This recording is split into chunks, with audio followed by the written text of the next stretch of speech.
A strange sight in the sky last night over Oahu caught the attention of many people. And it's not just fireworks lighting up the sky in West Oahu. Perplexed residents on the Leeward Coast are searching for answers.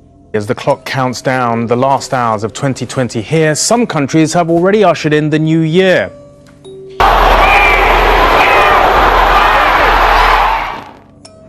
New at 10, a mystery in Mesa. At least one neighborhood worried the loud bangs they've been hearing for weeks. Maybe more than just fireworks and celebration. Elk Grove police say it's just one example of loud booms people have been reporting for weeks. A lot of us are going to be extremely happy to say goodbye to the year that was 2020. And that includes these guys. Take a look at this.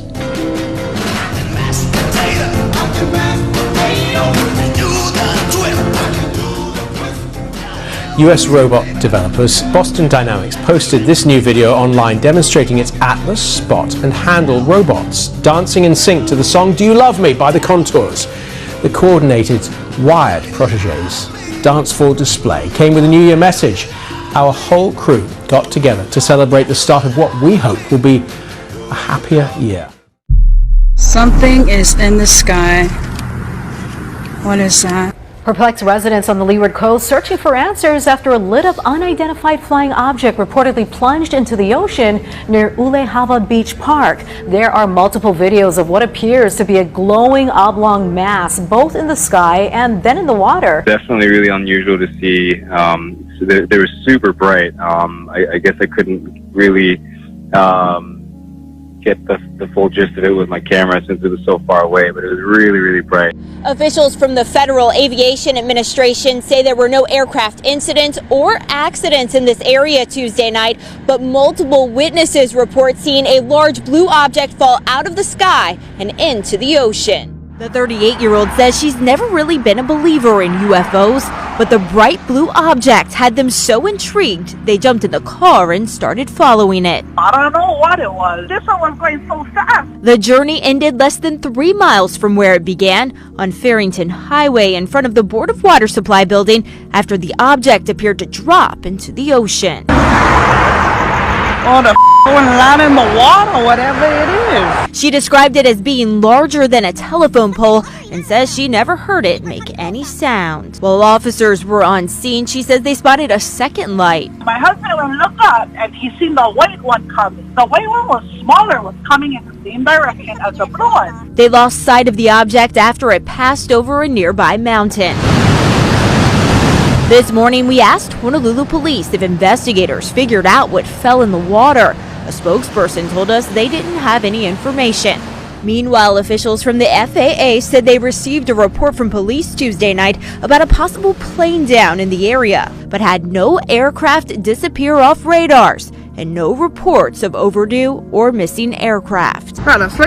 UFO ball. Although Mariah's had a couple days to think about it, she says she's still baffled by what she saw. I'm not an expert on these things, but it sure was scary. In this East Mesa neighborhood, word travels fast. Everybody seems to be saying, I don't know where it's coming from. Nobody can solve it. All's calm outside usually, but when the sun goes down, the blasts begin.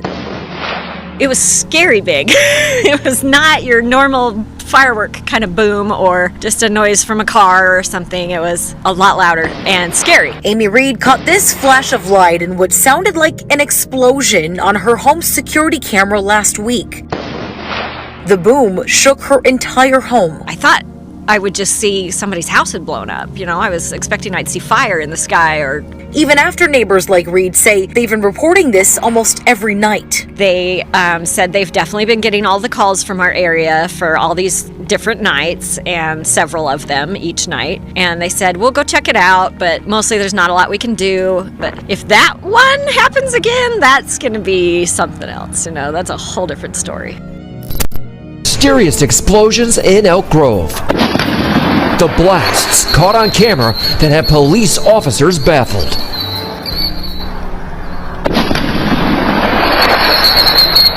And that's where we begin at 5. Loud explosions, shaking, rattling, and rocking neighbors in Elk Grove. Good evening, thanks for joining us at 5. I'm Curtis Ming. And I'm Elizabeth Kling. For weeks, police have been getting reports of these loud explosions. This mysterious exploding sound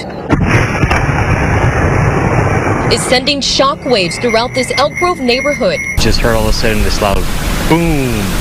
Nate Sanchez says he felt vibrations. I feel like the reason we woke up was more because we felt a little bit of a shaking than anything else. For several weeks, random loud booms have been rattling different Elk Grove neighborhoods. Chris Carpenter says it's not the first time she's heard the alarming explosive sounds. Just random, just every once in a while. Well, this is alarming and it's a mystery at this point. What's the best guess at what's causing these blasts?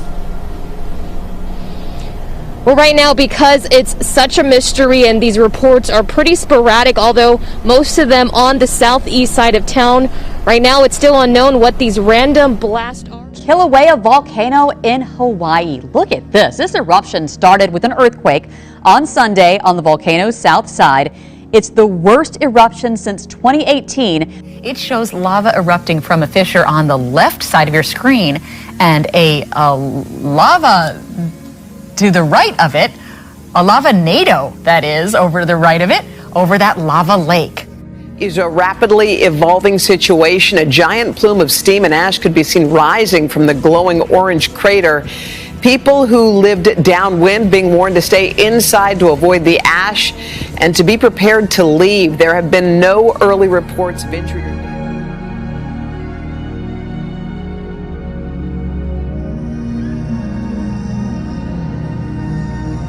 Croatia's most powerful earthquake in more than a century has resulted in the death of 7 people. For a second straight day, central Croatia rocked by a powerful earthquake. Just on Monday, there was another earthquake, which also had its epicenter near the town of Petrina. And an emergency begins. Hundreds of kilometers away, MPs in neighboring Slovenia also felt the force of the quake. Several smaller aftershocks were felt across the Balkans, as far away as Hungary. The epicenter of the earthquake was around 50 kilometers southeast of the Croatian capital of Zagreb. The force could be felt right across the country. Unfortunately, the way the year started, it kind of ends the same way. People in the capital Zagreb can sympathize. They still haven't finished reconstruction after an earthquake in March, and this latest tremor caused power cuts and further damage to buildings. Quietly for a lot of us, San Francisco and Marin feeling this 3.6 earthquake this morning. And Darren, you have been tracking some of it. We're hearing that this was on the San Andreas Fault. What can you tell us? Well, that map that we just showed right off the top here a minute ago, you saw that straight red line running through it? That was the San Andreas. So in one sense, we could think of this as very good news because a 3.6 is minor. And a 3.6 means it relieved a little bit of pressure on the San Andreas Fault. And just to kind of put it in perspective, that sits just about 6.5 to 7 miles exactly due west of the Golden Gate Bridge. So it was like if you were sailing out under the Golden Gate Bridge, about 5 to 6 miles out there, it's like directly south of Muir Beach. That's where the epicenter was. The San Andreas Fault runs right underneath that part of the Pacific Ocean. Look at all the areas shaded in here, whether it's in the city, the peninsula, Marin, even some in the East Bay here reported that they did feel this lightly. There was an earthquake not far off the coast from Coos Bay, so a lot happening in your weather, department and land department as well. In the weather world, yes. In the weather world. Earthquake offshore last night. There is no threat for a tsunami, which is good to see. It would only be fitting for 2020 if we did see a threat for that, but there is none. The earthquake was around 11 p.m. last night offshore from Coos Bay. It was a magnitude 5.7, which is a moderately strong earthquake here. And if you remember, back to 1980, the Mount St. Helens eruption was ultimately triggered by an earthquake that then triggered a landslide and caused that volcano to erupt. People have been injured, one critically, in a landslide that buried houses in the Norwegian village of Gjerdrum, northeast of the capital Oslo. You can see the enormous crater that appeared in the early hours of Wednesday. Around 700 people have been evacuated from the area. And can you help us to understand, is this an area that is prone to this? Is it because of the particularly cold weather? What's the thinking behind why this has happened? This is an area that has an unstable ground with a lot of this kind of mud that can be put into motion with a lot of rain. But it hasn't happened before in this scale, not at all. Storm Bella making her presence known on British shores. Winds of up to 106 miles an hour had been recorded on the Isle of Wight overnight, bringing down trees, causing damage to cars and homes and huts alongside Brighton beachfront. Train operators have issued warnings about delays and cancellations because of debris and flooding on the railway lines. But parts of the UK are still reeling from heavy rains over Christmas, like Cirencester in Gloucestershire. Residents trying to adapt. Storm Bella did not bring dramatic destruction, but its impact has been widespread. For those affected, it's a miserable end to a festive season where spirits had already been dampened. Argentina's Senate has voted to legalize abortion in a landmark ruling that could have repercussions across Latin America. The vote followed hours of debate and decades of campaigning by women's rights groups in the predominantly Catholic country.